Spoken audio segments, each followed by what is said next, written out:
Hello students, I am Amrita Indauliya, your NEET chemistry mentor. और students, आज अपन स्टार्ट करने जा रहे हैं अपना next part, that is all about the Gibbs free energy. And yes, it's a last part of your thermodynamics, क्योंकि इससे पहले वाले डिस्कशंस हम लोग आपके साथ बहुत अच्छे से कर चुके हैं, सारी चीजें कवर कर ली हैं, entropy, enthalpy and so on. तो लास्ट पार्ट जो है वो क्या है? Gibbs free energy. अब गिब्स फ्री एनर्जी क्योंकि सुनने में बड़ा अच्छा लग रहा है और बार बार गिब्स सुनते ही एक चीज याद आती है, दैट इज व्हाट? स्पॉन्टेनिटी। तो चलिए स्टार्ट करते हैं इस सेशन को, that is all about Gibbs free energy. आइए, सबसे पहले तो टर्म नोट करना है कि गिब्स फ्री एनर्जी वर्ड्स में ही, इस स्टेटमेंट में ही ये चीज समझ में आती है कि मींस फ्री एनर्जी की बात होगी।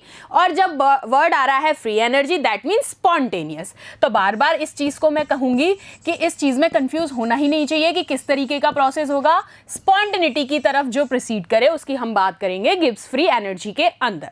क्लियर? दूसरी चीज ये कि Gibbs free energy as it stated from Gibbs means letter कौन सा है? First G. तो इसको हम डिनोट करते हैं जी के साथ, दैट इज कैपिटल जी से हम इसको डिनोट करते हैं। और जहां कहीं भी आपको दिखने में आए डेल्टा जी, तो याद रखना है डेल्टा हम कब यूज कर रहे थे? जब हम चेंजेस देख रहे थे, या फिर हम कह सकते हैं कि change in Gibbs free energy, या जब हमने एंथैल्पी से रिलेट किया था तो एच और डेल्टा एच का डिफरेंस भी मैंने बताया था। H is in the normal state of enthalpy, और जब हम बात कर रहे थे change in states of enthalpy तो मैंने यूज किया था डेल्टा एच टर्म को। सेम वही चीज है यहां पर, बस डिफरेंस क्या है? वहां एंथैल्पी थी और यहां कौन है? Gibbs free energy. क्लियर है? तो देखिए, a system parameter to predict the spontaneity of chemical reaction, क्योंकि बात कहां चल रही है? केमिस्ट्री के अंदर। तो मैं बात करूंगी केमिकल रिएक्शंस के बिहाफ पर। Spontaneity of chemical reactions was introduced by Gibbs. कौन थे ये जनाब? एक साइंटिस्ट थे, उन्होंने अपने नाम पर इस चीज को बताया था और इस लास्ट में इक्वेशन को नेम दे दिया Gibbs free energy, so that entropy calculation for the surrounding need not to be carried out for a spontaneous change। तो हमें यहाँ बात समझ में आ गई। चलिए आओ, अब सबसे पहले मैं बात करूंगी यूनिवर्स से रिलेटेड, क्योंकि हम बात कर रहे हैं ऑल ओवर ब्रह्मांड, हमारा सिस्टम और सराउंडिंग। हम रिलेट करते जा रहे थे 1 to 1 कॉन्सेप्ट के साथ। तो आपको ध्यान रखना है, अगर पूछा जाता है डेल्टा एस यूनिवर्स के रिस्पेक्ट में, अब आप कहेंगे मैम एस तो एंट्रोपी का केस था, अभी डेफिनेशन में आपने यही पढ़ा है, so that entropy calculation for the surrounding need not be carried out for a spontaneous change. तो बात समझ में आ गई, डेल्टा एस यहां पर हमने क्यों लिया है, दैट फॉर एंट्रोपी। तो डेल्टा एस यूनिवर्स के रिस्पेक्ट में हम बात कर रहे थे, तो मैंने आपको कहा था that is delta S system plus delta S surrounding. System और सराउंडिंग दोनों को ही मैं रिलेट करके बात करूंगी यहां पर। फिर आपने इस रिलेशन को जब लिखा और एलोबरेट किया तो आपने in terms of Q and enthalpy, इसके रिस्पेक्ट में भी हमने चेक किया क्यू हमारा वहां पर क्या था? हीट चेंज था, या फिर आप कह सकते हैं वर्क डन के रिस्पेक्ट में, और ये एंथैल्पी हमारा। अब इसको जब आपने टेम्परेचर के टर्म्स में भी चेंज किया, आपने कहा टी डेल्टा एस के रिस्पेक्ट में मैं इसको रिलेट करूंगी, तो अब मैंने आपको क्या रिलेशन दिया? T delta S for universe is equals to T delta S for system minus delta H for system, और होल ओवर इसी को आप क्या कह रहे हैं? That is equals to minus delta G system. अब यहां से जब आपने इस गिब्स को निकाला है तो इतनी बात तो समझ में आ गई होगी कि माइनस डेल्टा जी सिस्टम का मतलब क्या है कि ये जो नेगेटिव है that is useful work done on the system और by the system, that is whatever it is a useful work on the system. तो कर लेंगे इस चीज को, तो हमें ये पता चल गया कि डेल्टा एच की मैक्सिमम वैल्यूज जो हैं वो किस में आएंगी? नेगेटिव के रिस्पेक्ट में आएंगी। बात समझ में आ गई?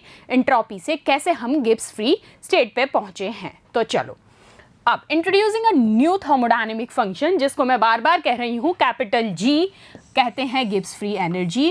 कैसा फंक्शन है? इट्स एन स्टेट फंक्शन और एक्सटेंसिव प्रॉपर्टी। बार बार मैंने एक ही चीज कहा है कि जहां कहीं भी एक्सटेंसिव प्रॉपर्टी आपको पता है, that is a mass dependent factor.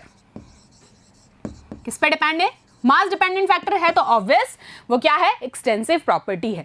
और गिब्स फ्री एनर्जी कैसा फंक्शन है? It's an state function. बिल्कुल एग्जाम में पूछा जाता है, it's an theoretical based question, तो याद रखना है इट्स एन स्टेट फंक्शन। तो चलो स्टार्ट करें। अब यहाँ जी सिस्टम की अगर मैं बात करूं तो आपने गिब्स फ्री एनर्जी की टर्म देखी है, G is equals to H minus T S, यही है। अगर इनको मैं बताऊं तो आप इसको कहते आ रहे हैं enthalpy, H is your enthalpy, T आप कहेंगे तो टेम्परेचर इन केल्विन, यही हम कह रहे हैं। और ये क्या है, ये है एंट्रोपी जनाब। इसी रिलेशन से तो हमें होल ओवर क्या मिला है, delta G for a system. अब डेल्टा जी किस रिस्पेक्ट में जाऊंगी, जब चेंज की बात करूंगी। अभी मैं नॉर्मल टर्म में बात कर रही हूं, सो मैंने लिखा simple G system is equals to H system minus T S system. अब मेरे को रिलेट करना है, तो रिलेट करने के लिए मुझे यहां चेंज देखना पड़ेगा। तो आइए इसको रिलेट करते हैं।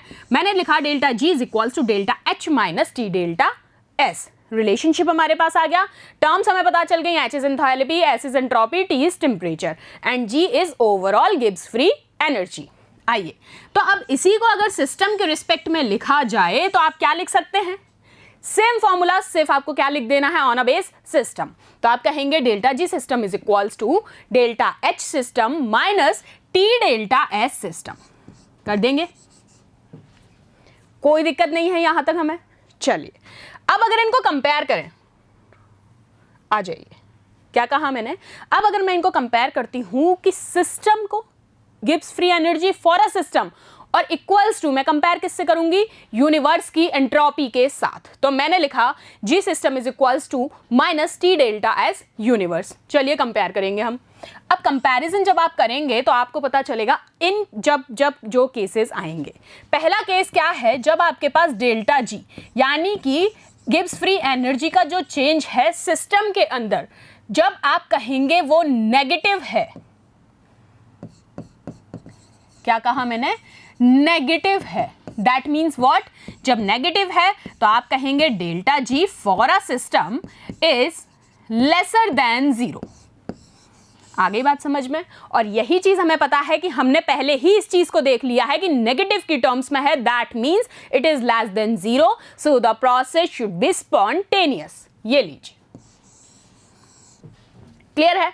अब आपके पास क्वेश्चन आ जाता है कि ठीक है, स्पॉन्टेनिटी तो आपने बता दिया, क्राइटेरिया ही स्पॉन्टेनिटी का है, नॉन स्पॉन्टेनियस का प्रोसेस कब होगा, जस्ट रिवर्स कर दीजिए इस रिलेशनशिप को।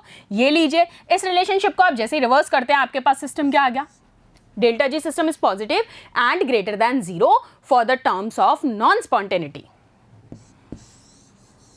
ठीक है, लेकिन अगर मैं पूछ लेती हूं कि मुझे तो इक्विलिब्रियम स्टेट में बताइए, तो वहां आप कौन सा सिंबल लेंगे, ग्रेटर देन और लेसर देन। इक्विलिब्रियम की बात हो रही है तो पता है रिएक्शन फॉरवर्ड डायरेक्शन में भी प्रोसीड करेगी और बैकवर्ड डायरेक्शन में भी प्रोसीड करेगी, so that the system remains in the equilibrium. वहां पर हमारी जो डेल्टा जी होगा that will be equals to zero. Clear. चलिए, तो आप कह देंगे that the system is in equilibrium. तो कंडीशन समझ में आ गई, कर लेंगे, बहुत बढ़िया। आ जाओ, तो अब देखिए हम लोग को न्यू क्राइटेरिया देखना है स्पॉन्टेनिटी को लेके। हम लोगों ने पूरी टर्म समझ ली, स्पॉन्टेनिटी का रीजन समझ लिया, कब और कैसे आने वाला है। डेल्टा जी हमारा नेगेटिव टर्म के रिस्पेक्ट में जाएगा, that means delta G is lesser than zero और द प्रोसेस इज स्पॉन्टेनियस। आओ अब इसको एक बार और अपन चेक कर लेते हैं कि कंडीशन कब हमारे लिए फेवरेबल होगी और कब नहीं होगी। तो आपने कहा, जब मैंने बोला आपको पहली कंडीशन दी है when delta H of the system is positive और एस जो है वो भी मेरा यहां पर क्या है, नेगेटिव, एच पॉजिटिव और नेगेटिव एस। तो अब मुझे ये एंथैल्पी और एंट्रोपी की टर्म्स को अगर मैं सिस्टम में अप्लाई कर दूं तो क्या मैं डेल्टा जी निकाल सकती हूं। तो चलो एक बार चेक कर लो, मैंने बार बार बोला है एक ही relation, delta G is equals to delta H minus T delta S. एक मैं चेक करके बता रही हूं तो आप यहां से देख लेना। क्या कहा है, डेल्टा एच मेरा यहां पर क्या है, पॉजिटिव, फिर नेगेटिव बीच वाला सिंबल, और यहां डेल्टा एस भी मेरा क्या है, नेगेटिव। तो क्या मैं ये कह सकती हूँ कि नेगेटिव नेगेटिव तो अगेन पॉजिटिव और यहां भी पॉजिटिव है, तो होल ओवर आपके पास क्या आ गया, ये लीजिए पॉजिटिव। तो ऐसे 1 to 1 हम चेक कर सकते हैं, लेकिन हमें पता है कि हमने स्पॉन्टेनिटी का क्राइटेरिया लिया है और क्राइटेरिया स्पॉन्टेनिटी का लेने के लिए हमें 1 to 1 नेगेटिव टर्म को चेक करना पड़ेगा। अब दूसरे केस में मैंने डेल्टा एच एंथैल्पी जो है वो नेगेटिव लिया है और डेल्टा एच सिस्टम पॉजिटिव लिया है, सेम चीज है। इस केस में भी मेरे पास कंडीशन क्या आ जाएगी, पॉजिटिव की। किसके रिस्पेक्ट में बात चल रही है, delta G system, enthalpy change, ये भी। अब तीसरी कंडीशन मैं आपको ये देती हूं कि both the enthalpy and the entropy both are in the positive cases. तो आप कहेंगे कि यहां delta G on an obvious negative होगा but the temperature conditions are very high. ठीक है।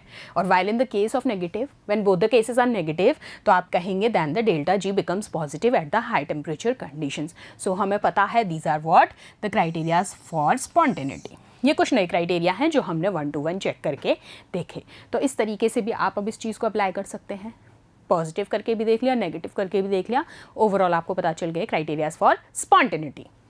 आइए नेक्स्ट चलते हैं। अब स्पॉन्टेनिटी के प्रोसेस के लिए आपको मैंने बताया बार बार गिब्स फ्री एनर्जी के टर्म में कि इंथैल्पी की बात है तो डेल्टा एच मेरा क्या होगा, नेगेटिव। जब नेगेटिव है तो मुझे समझ में आ गया रिएक्शन यहाँ पर कैसी हो जाएगी, एक्सोथर्मिक।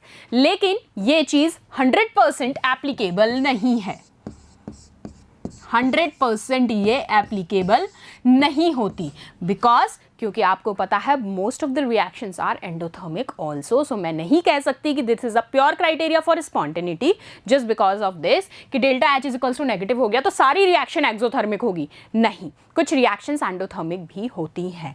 और आपने कहा कि यहाँ पर अगर रिएक्टेंट टू प्रोडक्ट के केस में मैं बात करूँ तो आपको पता है रीजन इज एनर्जी रिलीज होती है। मैंने ड्रॉबैक भी मेंशन करके दिया है और ये बता दिया it is not purely exothermic. Clear है। Same in the case of entropy अगर आप चेक करें तो आपने कहा डेल्टा एस पॉजिटिव हो जाएगा, पॉजिटिव हो जाएगा that means what, randomness increases, as per the randomness increases disorder also increases in the case of entropy. यही हमने बात की। तो यहाँ भी आप क्या कहेंगे कि ये भी 100% एप्लीकेबल नहीं होता है, same as per the criteria of spontaneity.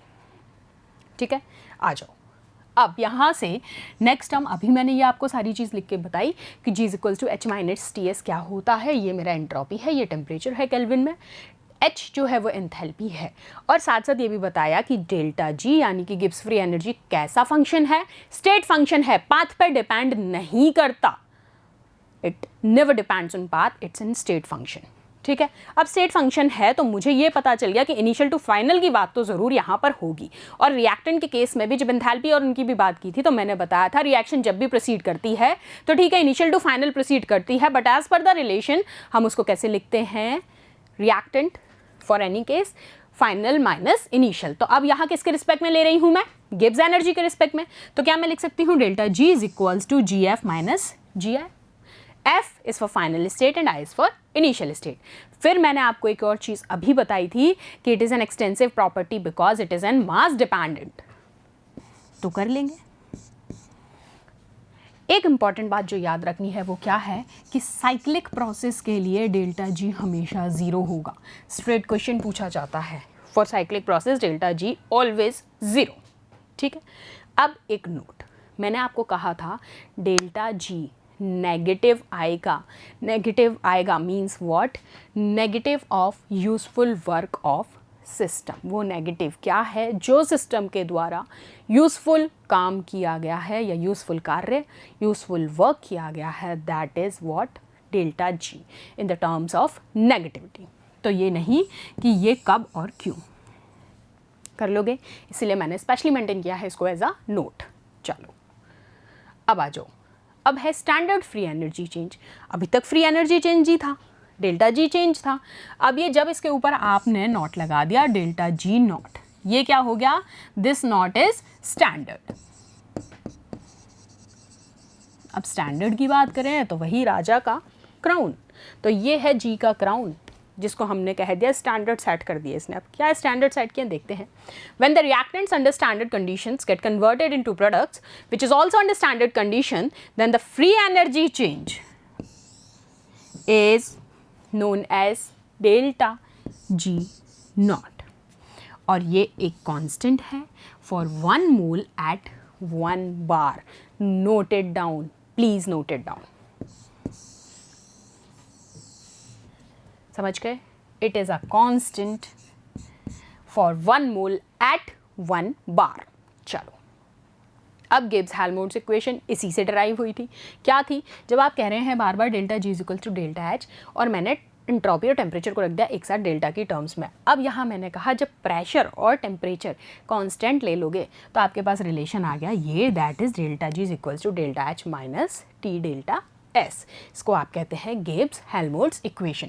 आपका कोई इसका डेरिवेशन और फालतू चीज़ें इतनी है नहीं, और डेरिवेशन पूछे तो ये लो इतना सा ही है। ठीक है, तो यहाँ से ये रिलेशन भी आता है, बस आपको पता होना चाहिए इसका अदर नेम भी क्या होता है, गिब्स हेल्महोल्ट्ज़ इक्वेशन। ठीक है, आ जाओ, अब इनको रिलेट करके देख लेते हैं। वही चीज़ है, वो टेबल फॉर्म में मैंने इसलिए मार्क करके दिया है क्योंकि कई बार आप उन चीज़ों को लिखते नहीं हैं, तो डायरेक्ट टेबल से आप पिक कर सकते हैं। वही सेम चीज़ जो अभी तक बता चुकी हूँ। मैंने कहा मेरा डेल्टा एच नेगेटिव है, डेल्टा एस पॉजिटिव है, आपने निकाल लिया, डेल्टा एस आपका नेगेटिव आ गया। जब नेगेटिव आ गया मीन्स स्पॉन्टेनियस होगा सारे टेम्परेचर कंडीशंस पे, बिल्कुल spontaneous at all temperature conditions, याद कर लेना। सेकेंड बात मैंने आपसे कही, डेल्टा एच नेगेटिव है और डेल्टा एस भी नेगेटिव है, तो मैंने आपको दोनों कंडीशन बताई थी, नेगेटिव होगा लो टेम्परेचर पे, पॉजिटिव होगा हाई टेम्परेचर पे। और जब लो टेम्परेचर पे नेगेटिव हो रहा है that means the process is spontaneous. और नेक्स्ट केस में क्या हो जाएगा, नॉन स्पॉन्टेनियस। सेम यहाँ पर पॉजिटिव पॉजिटिव है तो जस्ट रिवर्स हो जाएगा, स्पॉन्टेनियस एंड नॉन स्पॉन्टेनियस। फिर से दो केसेस आ गए। और जब डेल्टा एच आपका पॉजिटिव है, एस नेगेटिव है, डेल्टा जी क्या आया मेरा पॉजिटिव, कंडीशन फेवरेबल नहीं है, मतलब non spontaneous at all temperatures. तो कर लेंगे, हमारे लिए फेवरेबल कब होगी, जब स्पॉन्टेनिटी की तरफ रिएक्शन प्रोसीड करेगी। तो ये टेबल रट लेना। चलो एक और टेबल देख लो, डेल्टा एच और एस के रिलेशन में आपने कहा है जब दोनों प्लस प्लस होंगे, spontaneous at high temperature and non spontaneous at low temperature, और जब एक प्लस और एक माइनस होगा तो स्पॉन्टेनियस हो जाएंगे। सेम ऐसे ही यहाँ पर वही चीज़ है, वहाँ मैंने पूरी इक्वेशन के साथ लिख के दिए थे, यहाँ एच और एस को रिलेट करा दिया है। ठीक है, जब तक खुद से रीड नहीं करोगे उस चीज़ को उठा के तब तक कोई सहारा नहीं है। यहाँ मैम पढ़ा देगी और बहुत सारे यूट्यूब पर लेक्चर्स मिल जाएंगे, मिशन ज्ञान की ऐप पर भी मिल जाएगा, सब चीज़ें मिल जाएंगी, लेकिन the thing is until unless जब तक आपका पैन नहीं चलेगा, आपका माइंड नहीं चलेगा, कोई कुछ नहीं कर सकता भाई। चलो यहाँ पैसे का खेल नहीं है बाबू भैया, दिमाग का खेल है, आ जाओ। तो देखो मैंने क्या कहा है, नेक्स्ट नोट देखते हैं, और नोट है हमारा नीट बाबा का। नीट बाबा का नोट क्या कहता है, अब मैं डेल्टा जी नॉट यानी कि standard Gibbs free energy change की बात कर रही हूँ, किस कंडीशन पे, जब मुझे मेजर करना है 298 केल्विन एट 1 एटमॉस्फेरिक प्रेशर पे। तो रिएक्शन के बिहाफ पे ही बात होगी, और जब आप रिएक्शन के कंसर्न में बात करेंगे तो इसमें सेम मैं वही कर दूं। यहाँ आप अब तक सिस्टम को लेके बात कर रहे थे, अब रिएक्शन को लेके लिख दो। तो बेस में सिर्फ क्या आ गया, आर मैंने लिया है फॉर अ रिएक्शन। अब जब रिएक्शन की बात करोगे तो आप कहोगे फॉर डेल्टा जी स्टैंडर्ड गिव्स free energy change for a complete reaction is equals to what, delta G naught formation of product minus formation of reactant. यही होगा, यही चीज़ मैंने बस आपको यहाँ लिख के दी है। इस चीज़ को अपन क्लैरिफाई भी करेंगे जब हम न्यूमेरिकल सॉल्व करेंगे, तो आपको बहुत अच्छे से समझ में आएगा। अभी सिर्फ और सिर्फ रिलेशन याद रखो, ठीक है। आ जाओ अब नेक्स्ट में मैंने क्या कहा है, एक और note, again it is an important note for NEET. ये क्या कहते हैं, delta G naught formation of element in standard state, ये लग रहा है जहां तो स्टैंडर्ड स्टेट की बात होगी, इज ऑलवेज ज़ीरो। रट लेना, दिमाग में घुमा लेना। और कब कहा जाता है, कॉमनली ऑब्जर्व्ड स्टेट में ही हम इस चीज़ को रिलेट करके चलते हैं। एग्जाम्पल की भी बात करूँ, डेल्टा जी फॉर्मेशन कैसे बात कर रहे हैं हम स्टैंडर्ड स्टेट में, आप O2 है, क्या सिंपल ऑक्सीजन कभी लिखते हैं, नहीं लिखते, गैसेस फॉर्म में बात कर रहे हैं, तो क्या होगा, zero. Same in the case of N2 zero, H2 zero, liquid में भी लेना है Br2, एलिमेंट के बेस पे बात हो रही है, स्टैंडर्ड स्टेट में बात हो रही है, तो those are all what, zero. तो ये चीज़ याद रखनी है, गलती नहीं करनी है। करेंगे गलती नहीं, गुड। तो देखो यहाँ तक हम लोगों ने क्या किया है, गिब्स फ्री एनर्जी को भी कंप्लीटली अच्छे तरीके से समझ लिया है। अब हम क्या करेंगे, नेक्स्ट सेशन में आपके साथ डिस्कशन करेंगे क्वेश्चंस का, और उसमें भी सबसे पहले प्रीवियस ईयर क्वेश्चन का सेट उठाएंगे हम आपके साथ, जिससे आपको पहले तो वो चीज़ क्लियर हो कि प्रीवियसली किस तरीके के क्वेश्चन पूछे गए थे, क्योंकि थर्मोडायनेमिक्स बहुत ही इंपॉर्टेंट चैप्टर है, बहुत वेटेज वाला चैप्टर है, प्लस बहुत सारे बच्चे आप डरते भी हैं। अब नहीं लगता मुझे होपफुली कि आप डर रहे होंगे। तो ये सेशन होता है यहीं पर वाइंड अप, नेक्स्ट सेशन में मिलेंगे प्रैक्टिस सेट के साथ। Till then please revise it well, make your own flow charts, please solve as much as you can. Thank you so much.